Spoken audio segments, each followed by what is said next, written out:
Hey, salut! Bienvenue dans cette nouvelle vidéo d'Esprit Chamanique. Alors, on va continuer sur la notion de spiritualité et d'esprit. Alors, vous allez voir à quel point ça peut être très terre à terre de parler de spiritualité et d'esprit, contrairement à ce qu'on peut penser.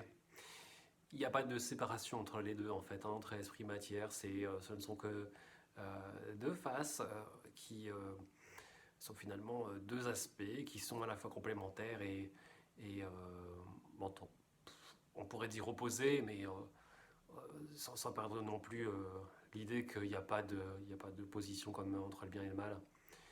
Euh, il n'y a pas cette notion aussi extrême. Alors voilà, bon, du coup, qu'est-ce qu'on pourrait dire? Eh ben, moi j'aime bien aussi de temps en temps les personnes qui disent ouh, les esprits, il faut faire attention. Euh, c'est toujours rigolo. Les esprits, il faut faire attention. Il y a tout de suite une notion de peur comme ça de oh, ça, c'est paranormal, c'est dangereux, faut faire attention. Ah oui, bah c'est justement peut-être parce que vous-même vous en avez peut-être peur que justement il y aura l'esprit de la peur qui va arriver. Beaucoup cette notion de ce qu'on en nourrit de cette idée, bah, finalement ça donne le résultat de ce que c'est que cet esprit. Donc finalement on se renvoie nous-mêmes un peu ce qu'on en fait. Et voilà. Cette fameuse notion de si on n'y croit pas, ça arrive pas, bah souvent ça marche, hein. Alors vous dites, mais alors du coup, il n'y a rien d'ésotérique, rien de mystique. Si, si, mais à des niveaux plus élevés, avec des expériences, je dirais, plus profondes et puis qui prennent plus de temps, hein. Mais revenons à un niveau basique. Ah bon, la spiritualité, alors l'esprit, bah, c'est quoi alors? Finalement, c'est les informations qui sont reliées à une expérience.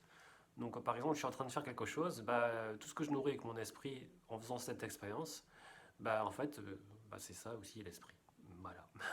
Donc, si par exemple, je suis en train de faire un clafoutis, l'esprit du clafoutis, c'est quoi? Ah, bah, l'esprit du clafoutis, c'est l'esprit de tel type de goût, tel type de saveur, euh, tel type de couleur, tel type d'expérience, c'est relié à telle culture, etc., etc. C'est quoi l'esprit de la bière? Ah bah l'esprit de la bière, c'est l'esprit du Nord, c'est l'esprit euh, de l'amertume, mais aussi euh, les blondes, les brunes, les blanches, les rousses, les triples, et machin. Donc vous allez rajouter plein de choses, plein d'éléments, vous voyez? Donc c'est ça qui va donner toute la matière. On peut continuer super loin. C'est quoi l'esprit du foot? Ah, bah, l'esprit du foot, c'est le partage, c'est la compétition, c'est l'esprit de groupe, etc., etc., etc. Bon, eh ben en fait, qu'est-ce qui se passe? Toutes les informations factuelles, sensorielles, humaines,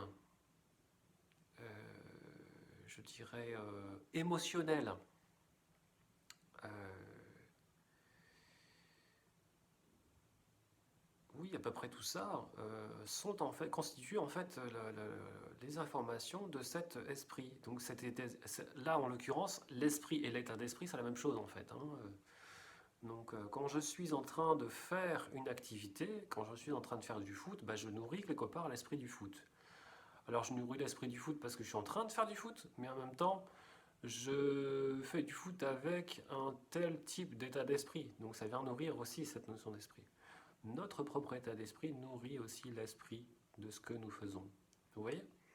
Donc quelque part, c'est un petit peu comme les poupées russes. Il y a un esprit, dans l'esprit, dans l'esprit, dans l'esprit, dans l'esprit, dans l'esprit. Vous voyez?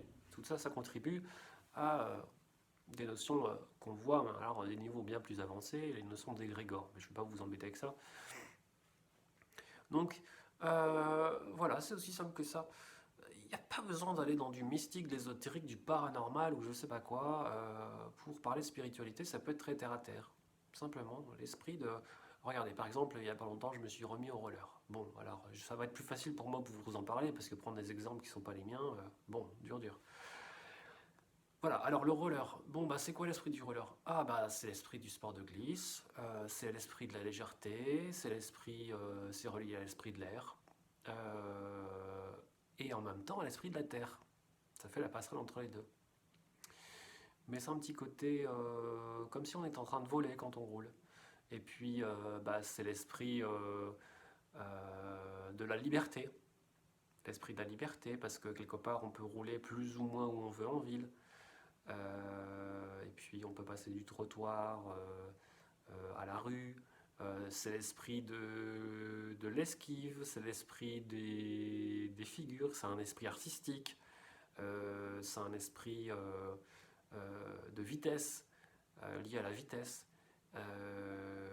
C'est un esprit de fluidité, euh, l'esprit, c'est un esprit sportif. Et voilà, je pourrais encore en rajouter plein. Mais voilà, vous avez votre exemple. Donc tout ça, ça forme finalement l'esprit d'une expérience. Voilà un exemple que je pouvais vous donner. Voilà, j'espère que cet exemple vous a plu.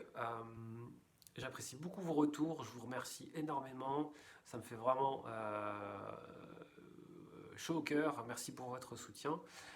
Si vous avez aimé, eh ben, mettez un petit pouce, partagez, abonnez-vous. Et puis voilà, je vous dis à très vite pour une nouvelle vidéo sur un nouvel angle.